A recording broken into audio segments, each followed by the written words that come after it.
Hello, welcome to Oxford Heirlooms. Today we're going to do a little bit of prep work on our front bodice piece before we sew the shoulder seams together with an entrecôte seam.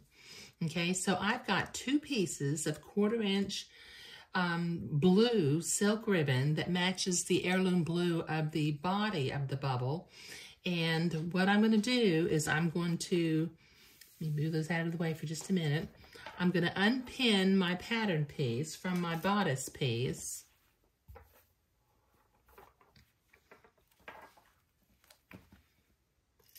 And then I'm going to begin to insert the ribbon into the decorative entrecôte beading. You know, there's lots of different types of beading. Some is a fairly simple lace beading, but I like to change things up and do things differently every once in a while. So what I'm going to do is I'm going to start from, now the way this beading works, where the decorative part is, the lace is supposed to be on the inside of the garment, and then the ribbon comes through the two beading holes. Now I think what I'm going to do is I'm going to use my seam ripper to grab the ribbon and pull it through, just grabbing the end of it, and then taking it back to the back, pulling it through again, until I have about 1/2 an inch hanging out of the bottom. Whoops, excuse me, pardon me. I need to have about 1/2 an inch hanging out of the bottom. And then that way, that'll get me from the bottom to the top with plenty left over. But that'll take me a minute to do. Okay, so I've got my ribbon woven through my decorative beading, and I think that this is looking extremely elegant. And what I've also done is using a needle and thread right at the bottom where the ribbon goes behind the decorative entrecôte, and up here at the top where it doesn't really have holes to come through, but it needs to keep going straight up to the neckline. I've used a needle and thread, and I've simply tacked my ribbon in place. Now it's time I've got two pieces of entrecôte cut that are about the length of the shoulder seam. So I'm going to pin them into place. And then I'm going to sew the entrecôte. Now, I'm pinning this on the outside of the garment, and I'm not trimming my entrecôte this time, because when we're putting entrecôte in between a seam, we don't have to prepare it like we do when we're attaching it to lace. Okay, now, be careful which side you sew on, because, you know, if you sew this on the wrong side of the entrecôte ladder, when you turn the seam, the entrecôte won't show up.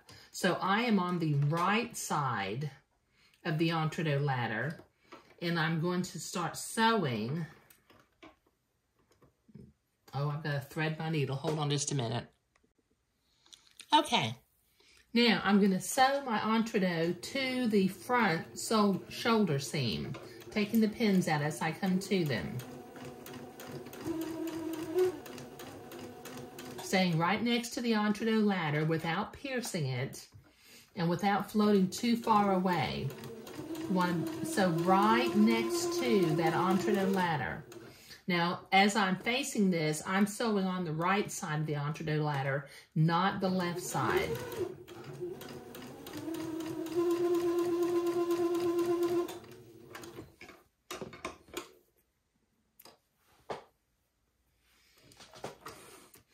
Okay, so now I need to go to the ironing board, and as you can see, when I fold that seam over, the entrecôte ladder shows up at the top of the shoulder seam. So once I get to the ironing board and press this back, I'll come back and I'll zigzag that seam. Okay, I'm ready to set my machine to a zigzag, the right stitch length and stitch width for sewing entrecôte. And in case you're wondering, over here on the left side of my sewing machine, I'm not sure if you can see this, I actually have a little label that I taped to it with the measurements written down for the appropriate stitch length and stitch width for sewing entrecot and sewing lace to fabric. Because I know you probably wonder, boy, she changes that awful fast and remembers the numbers. But I cheat, I have it written down. Okay, so now I'm gonna carefully zigzag along the entrecot ladder and the folded seam of the front shoulder seam.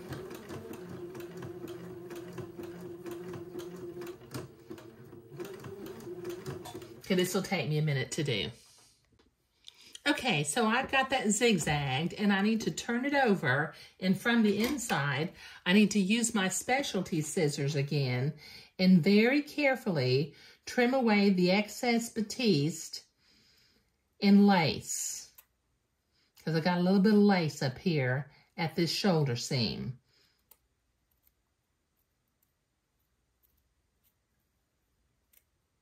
Okay, this will take me a minute to cut. Okay, so now I'm going to take my back bodice piece, bring it over, match up the outside pieces, line up the shoulder seams, and pin that to the entrecot so that I can repeat my process of sewing a straight line and then going to the ironing board to press my seam toward the back of the bodice and come back and zigzag again. But this will take me a couple of minutes to get through these couple of steps. Okay, so I have done my straight stitch. I've been to the ironing board and pressed the seam towards the back of the garment, and I've come back and I've zigzagged. So once again, I need to go to the inside of the garment, and using my specialty scissors, I need to trim away this excess batiste and excess entrecot.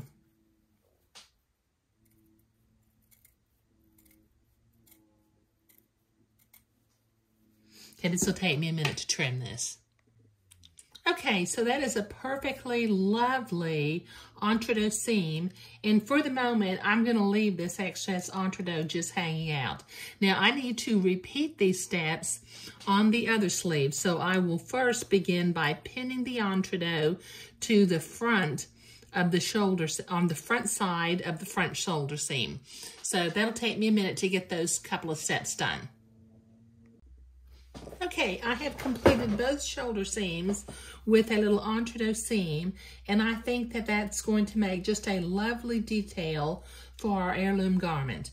Now, in the next video, we will be preparing the gathered lace and entrecot to go around the neckline.